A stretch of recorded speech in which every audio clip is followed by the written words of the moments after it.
SCP-170, a tube of superglue. Object Class, Safe. Special Containment Procedure. SCP-170 presents no danger, and as such can be contained safely in any secure storage locker.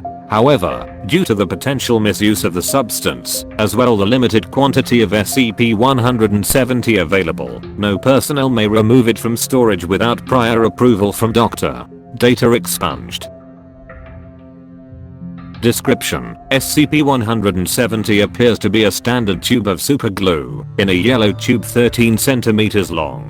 There is no manufacturer information or any other text on the outside of the container, apart from the word superglue printed in bold letters on the front. Whenever any amount of the substance is applied to solid material, and that solid is put in contact with any surface, both objects lose molecular cohesion in the area surrounding the contact points, allowing one to be pushed through the other. The effect lasts only moments. However, within a third of a second of the two surfaces making contact, the ability of each to pass through the other is nullified, leaving both permanently bonded together. SCP-170 was seized in a raid on an illegal laboratory and data expunged. In 19 data expunged. The unusual properties of SCP-170 were unknown until a standard test on all seized materials was performed on it. A laboratory technician used a pipette to extract a small amount of SCP-170 for analysis. Upon attempting to dispense the substance onto a slide, the pipette immediately passed straight through the slide, which was on a mount.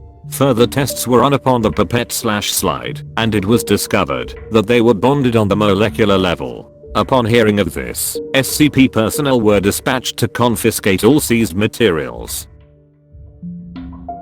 Notable tests. Test 04. Test materials. 1 heavy-duty chain. Weights of various sizes. Procedure: a small amount of SCP-170 was applied to the last link of the chain, which was then bonded to the reinforced ceiling of Containment Area 17F. Weights of various sizes were then hung on the chain to determine the structural failing point of the bond. Results: after approximately 9 metric tons were suspended, the chain finally snapped, but not at the bond point. It snapped at the 9th link from the bottom. All links apart from the one embedded in the ceiling were tested and showed signs of distortion and stretching. However, the bond point in the ceiling showed no sign of weakness or separation of chain and ceiling. Test 07. Test materials.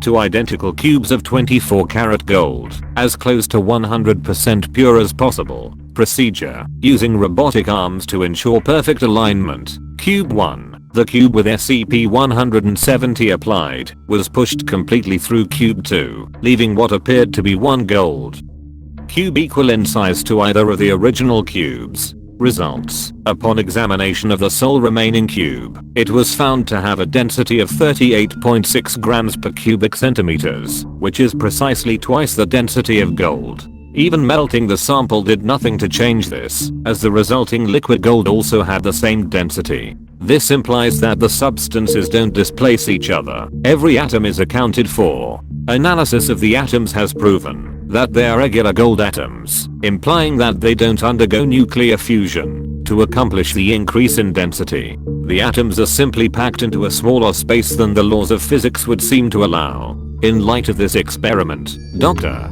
Data Expunged has requested permission to use SCP-170 to glue 2 pieces of uranium together to make a more fissile sample. Due to the obvious safety concerns this poses, this request was denied. Test 12. Test materials. 1 D-Class personnel, 1 wooden desk. Procedure: first test using live biological subjects. D-Class personnel had a small amount of SCP-170 applied to his right index finger and was instructed to poke the desk. Results: subject's finger sank into the desk up to the first knuckle. Despite obvious panic, the subject reported no pain, discomfort or sensation below the bond point. However, his finger quickly began swelling and turned purple as his circulatory system continued pumping blood to an area that could no longer return it. Finger was amputated between the first and second knuckle. Test 19. Test materials.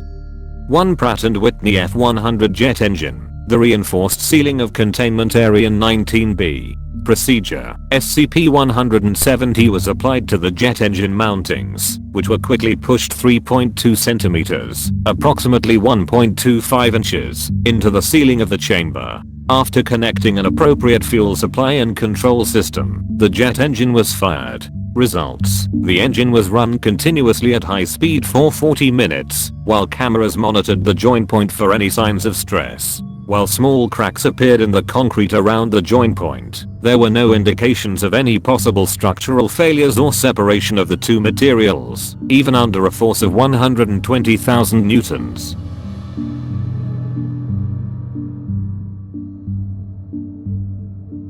End of file.